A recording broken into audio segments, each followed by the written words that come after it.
There it is.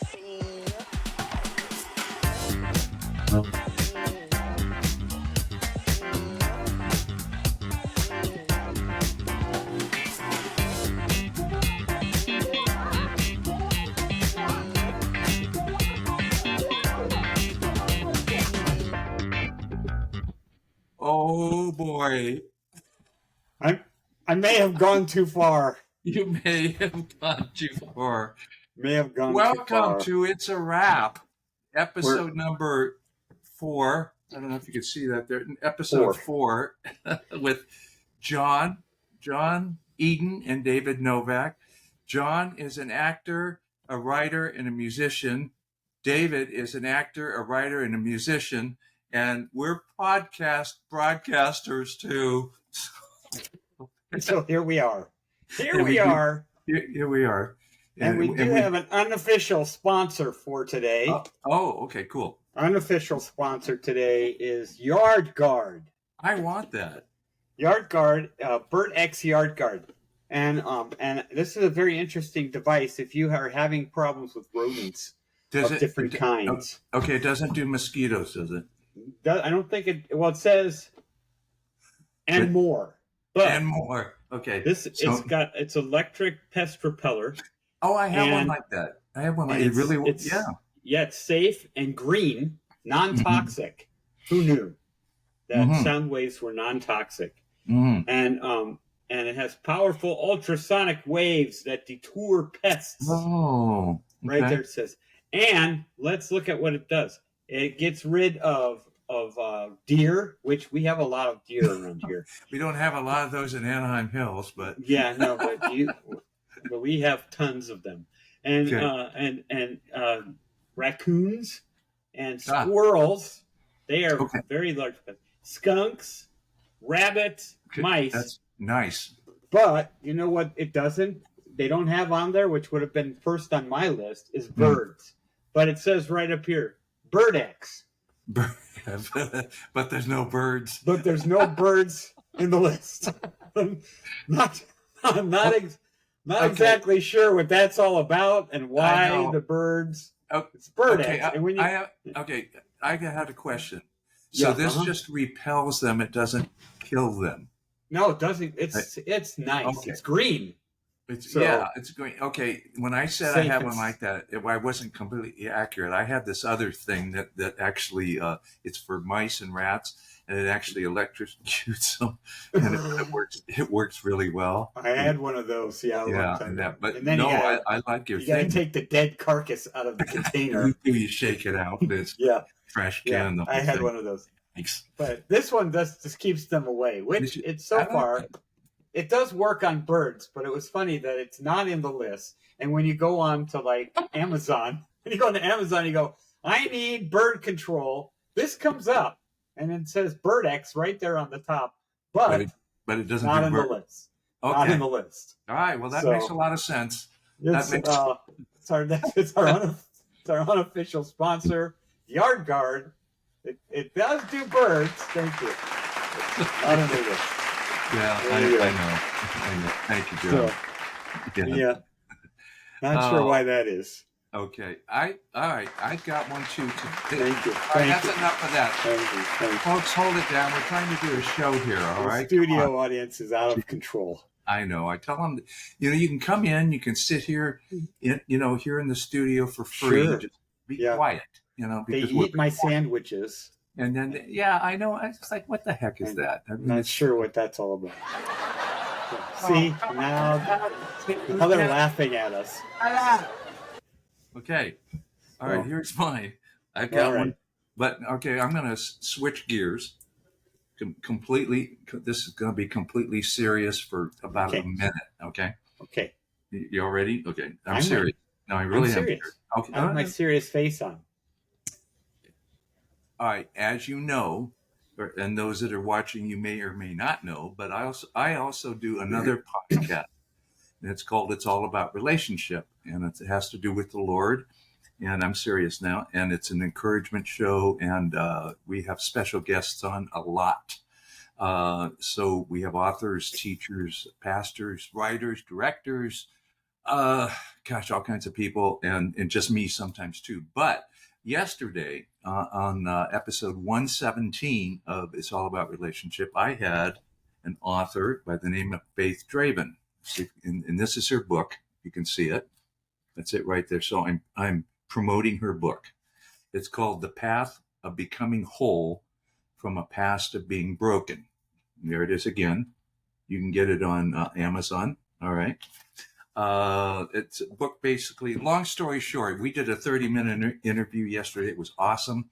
But she talked about her past of abuse and mistreatment and just every horrible, unimaginable thing you can think of. But today she has victory over it, and God has brought her through it, and she's experienced healing and restoration and recovery. So if anybody out there, deals with this stuff from their past, or somebody, you might want to shoot them a copy of the link of It's All About Relationship with David Novak, episode number 117. Okay, so all right, let's get there. You go.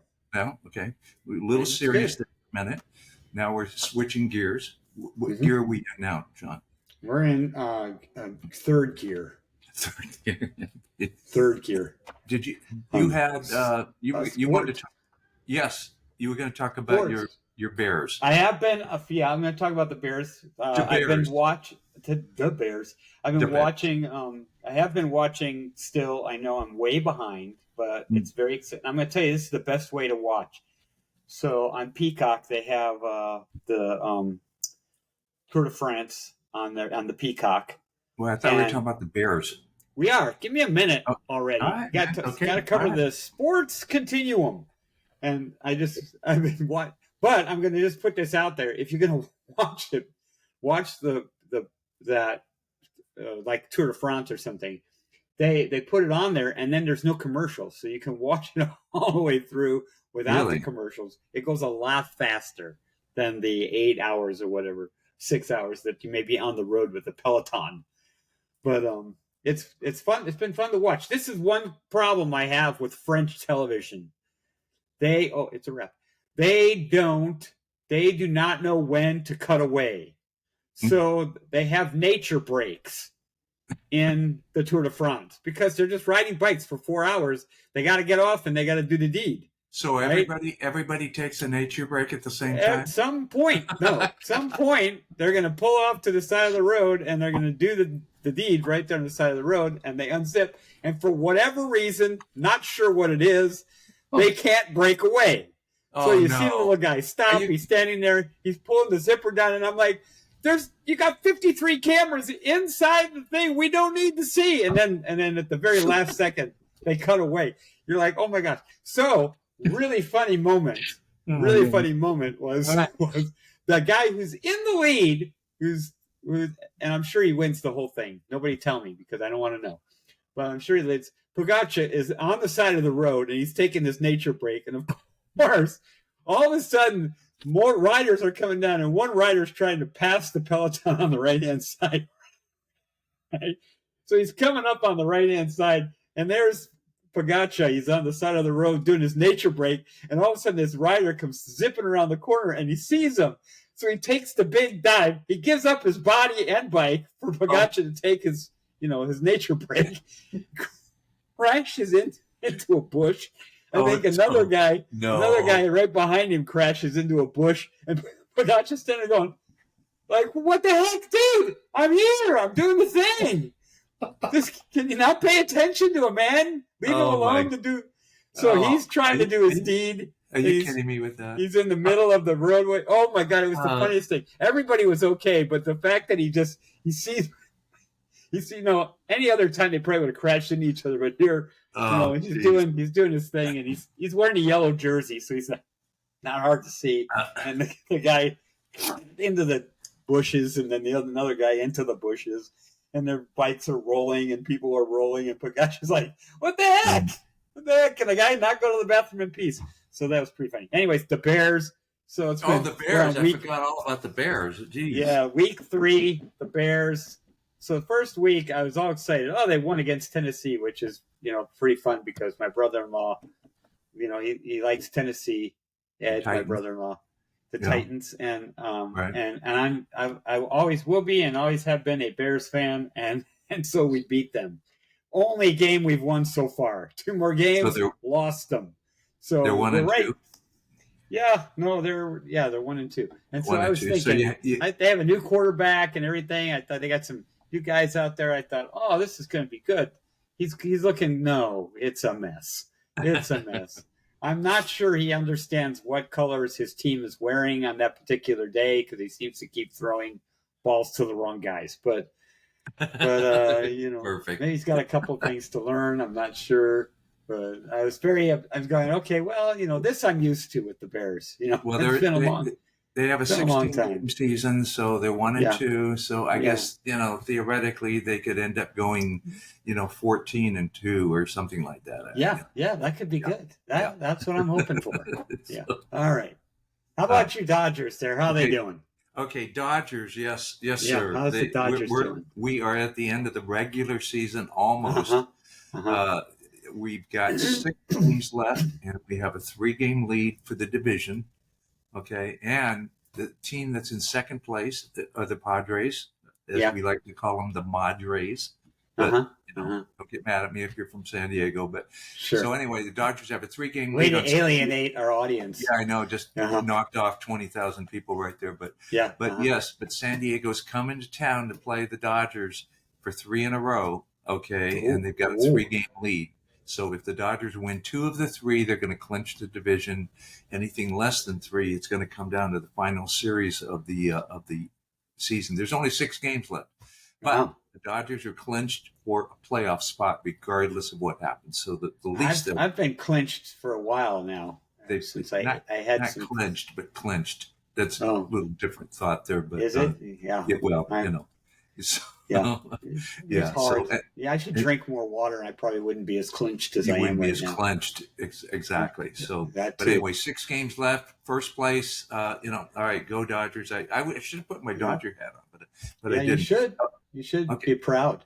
Now, speaking of sports, we ran this a couple of weeks ago, and it got such rave reviews that I'm thinking maybe we should run it again. I don't know what you think. At the 2024 Paris Olympics, while the competition was intense, Gunn's exceptional talent, this was innovative choreography, and commanding stage presence solidified her status as a global breakdancing icon.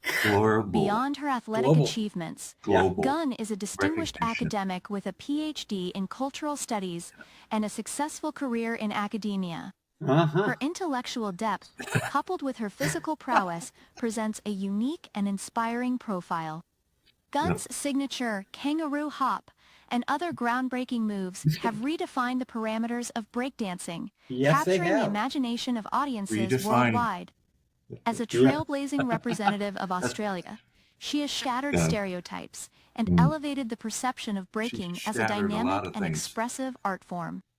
Gunn's Olympic journey is a testament to the power of perseverance, dedication, and artistic vision. Her performance has ignited a global passion for breakdancing, inspiring countless individuals to embrace the sport and its rich cultural heritage. Yeah, so she's a cultural studies person, and I don't think she's been studying enough about someone else's culture.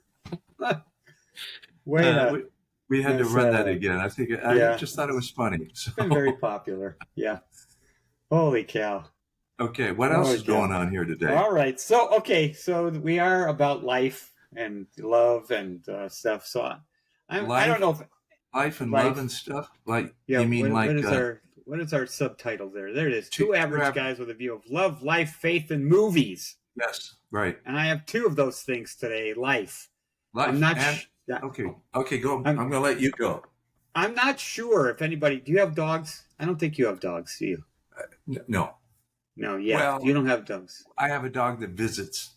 Oh, yeah, and it's not the same. Yeah, but it's not the same. Unless he does something in your house, then it could be the same. Well, that's happened. So I have dogs, and you got to go out in the yard. You got to clean up the dog stuff, the dookie stuff. And I go out. So what I'm having problems with, this is the part I don't understand about my dog. Dogs will eventually, they just kind of find a place in the yard, and they go in the same place pretty much all the time. They go to the same place. there may be a little one over here. Well, I do that too, by the way. Yeah, most of us usually the same place all the time. But go ahead.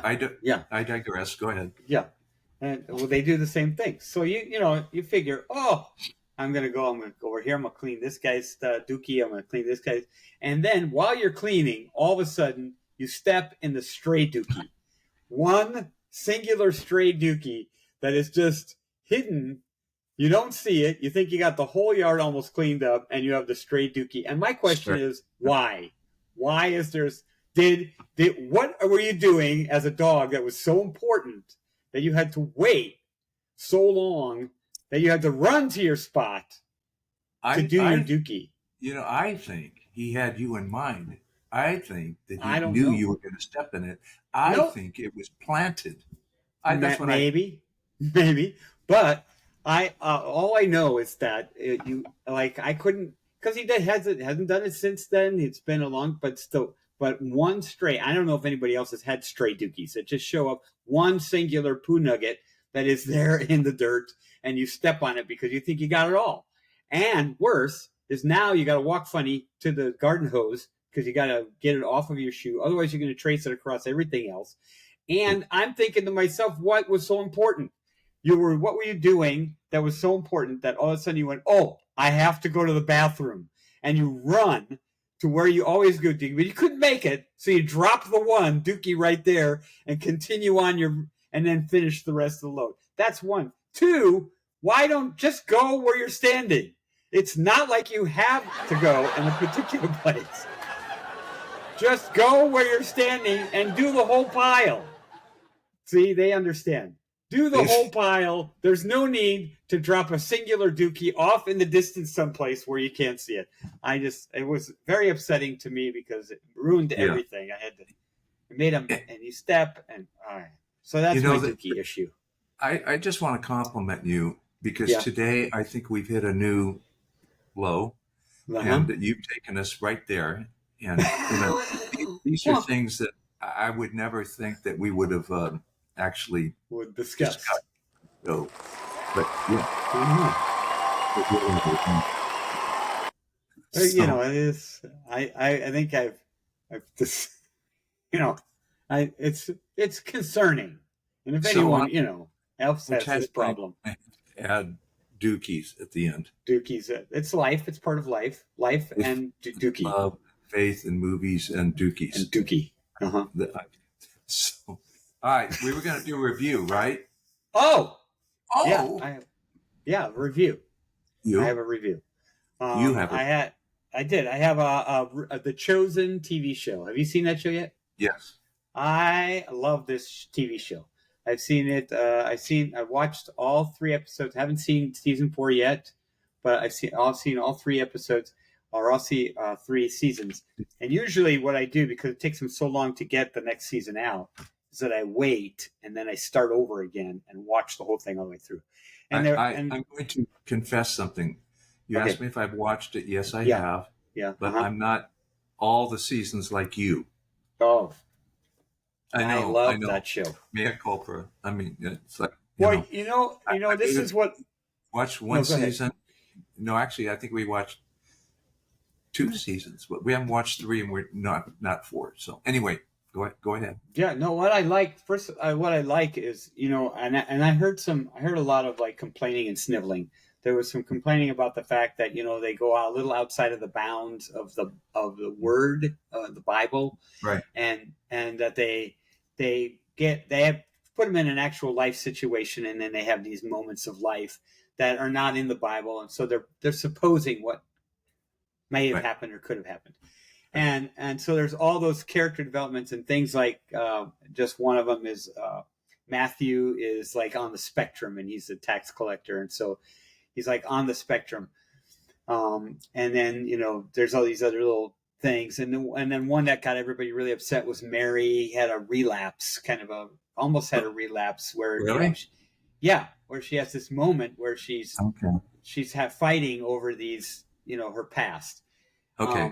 But what I love about, and those are the things that I loved about the show, and yes, it's not, here we are, we're taking characters from the Bible and we're giving them attitudes, or we're giving them ideas and things like that. and we're taking creative license with the characters, not the word that he actually spoke, other than outside of there. Like, I think they're playing some kind of, I call it hacky sack, but I don't know what they're playing. Some kind of game where they're tossing the thing around, and Jesus is not very, Jesus isn't very good at the game. I thought that's pretty good. Wait a minute. I think he'd constantly win. Wouldn't you? No. Well, you think, but he's still a guy. Well, he's still a guy. Walk on water. You could certainly kick a hacky sack, right? Yeah. Well, it's like a throwing game. It's like a throwing game where you got to catch it, and if you throw it too far out, it's out of reach. There's all these rules to the game. But he's apparently not very good at the game.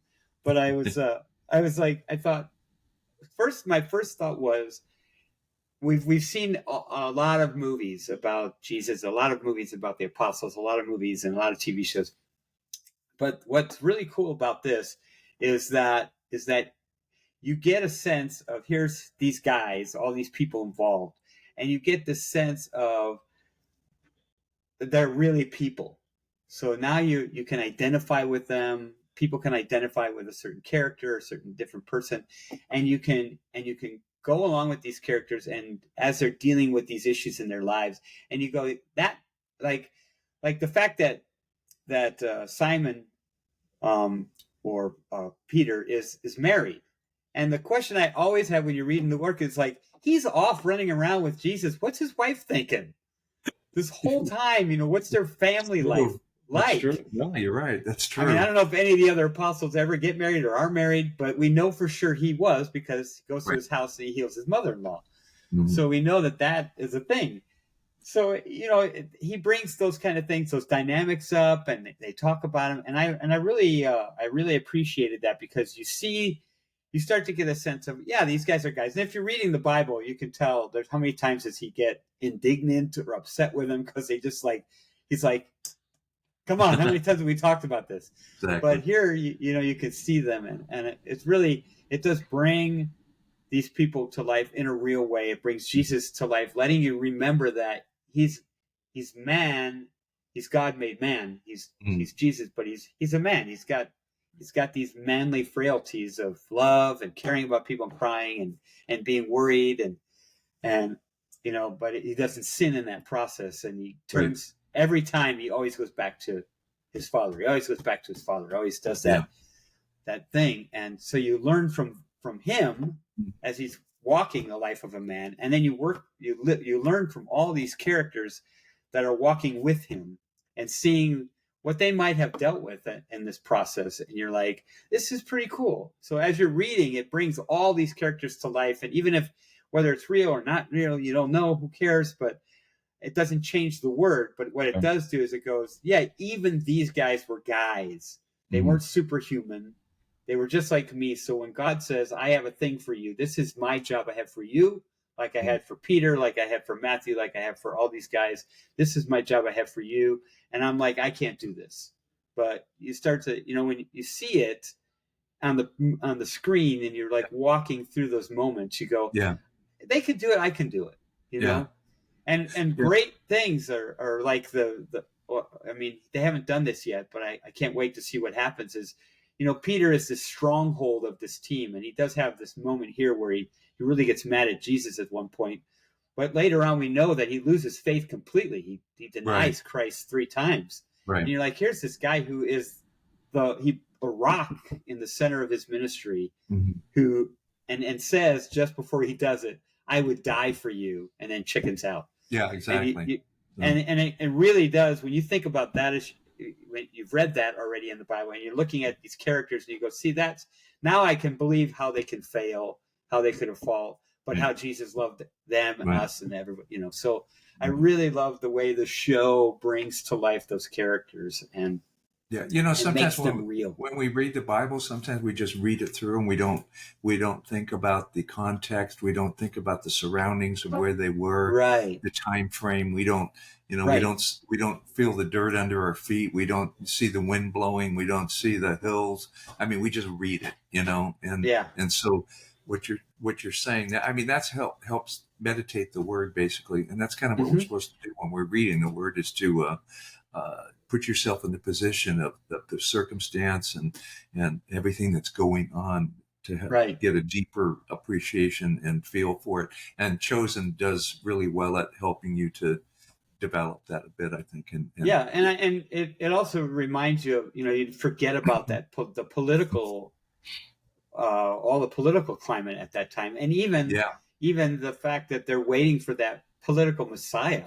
Mm-hmm. He had that political thing where he's supposed to take everything over and free them from the Romans. So when you watch that, you go, this is not much different than what we see today. This is not much different than how we're feeling like we're putting we want this, we're praying, oh God, this election and this and that. So, it's the same kind of thing where he's like saying, which is great. And you just see it. You're seeing all that in front of you as you're watching it on the screen, and you're going, oh yeah, now it's about me. Yeah. It's about my relationship with God. It's not really about all this other nonsense that's going on. It's about me and my relationship with God, my relationship with other people in a godly fashion.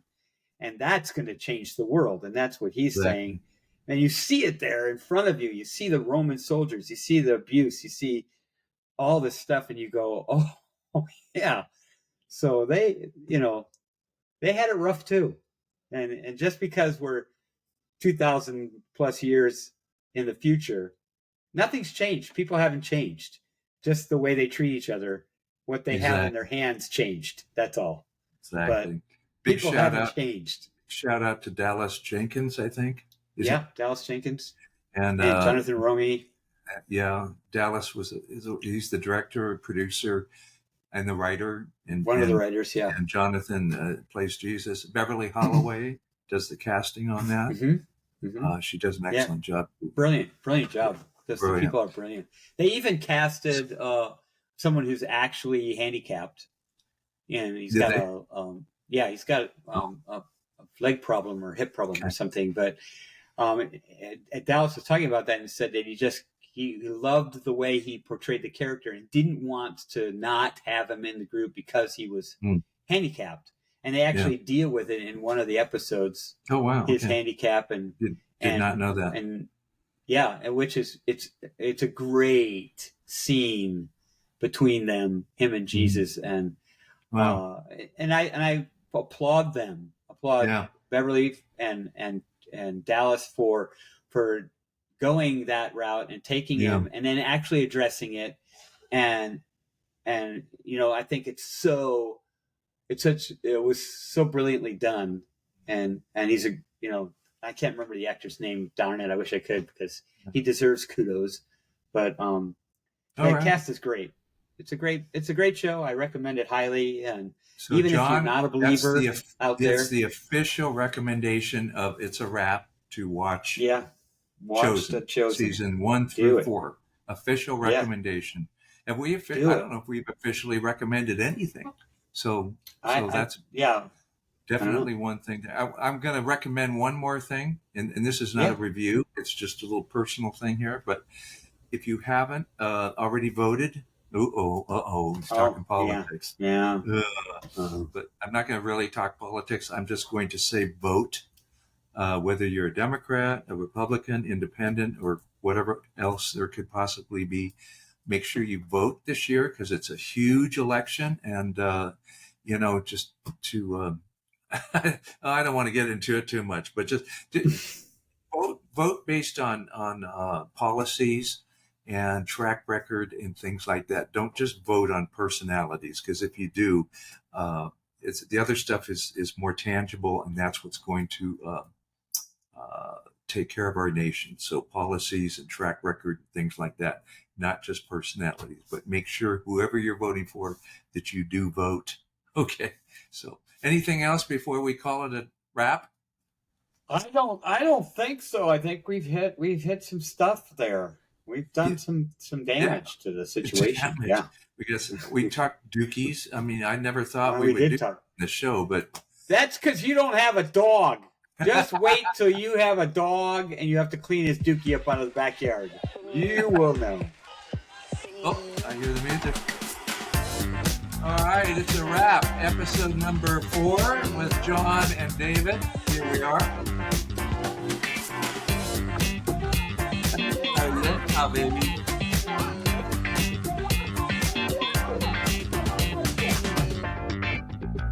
And we're out.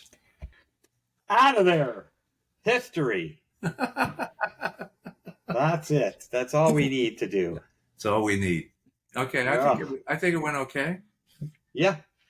What do you think? All right. Yeah. I'm supposed to tell you, don't hang up until it's 100% uploaded. And it's why? And it's like 99% right now. Kathy, can you hear me? 99% uploaded. Kathy? What do you? What?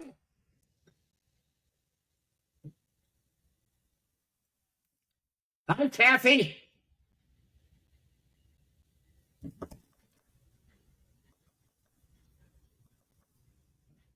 We do?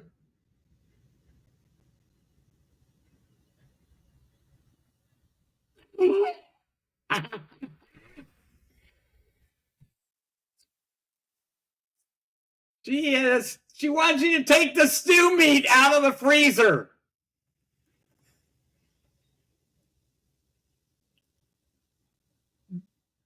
Get the stew meat. Get the stew meat out. We're having stew tonight. Bye. Oh, that was good. That was rich. That should have happened in the middle of the show.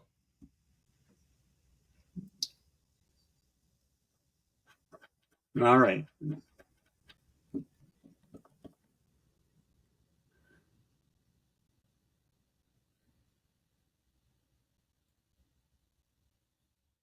Oh, yeah.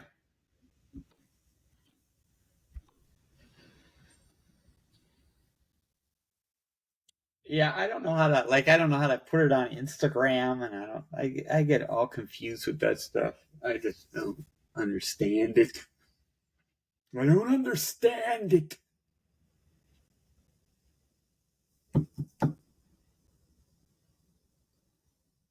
Okay. All right. Cool, man. Yeah. 270 something. Yeah.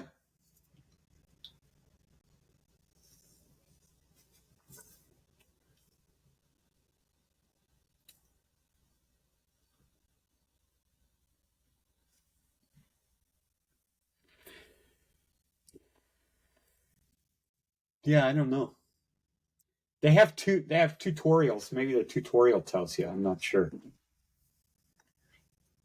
But all right. Yeah, so when is your truck coming to your house? Oh, you're talking like next week, dude.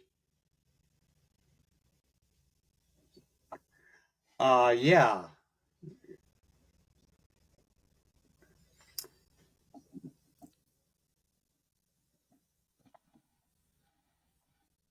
All right.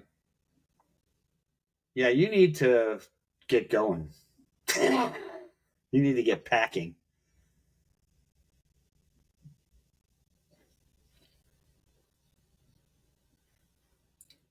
That would be best, I think.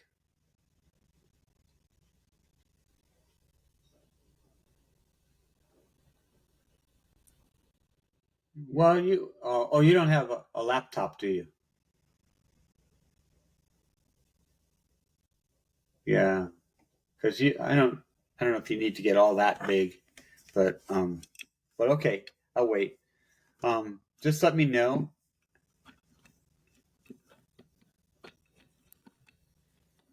Yeah, where's my calendar? The 15th of October, right?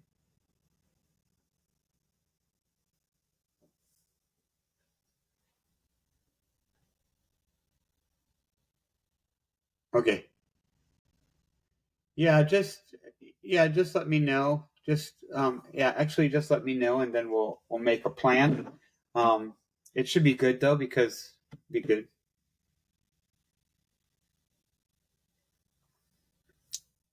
Yeah, and I might keep working on it. I'm just trying to add in those little extra scenes that we had talked about.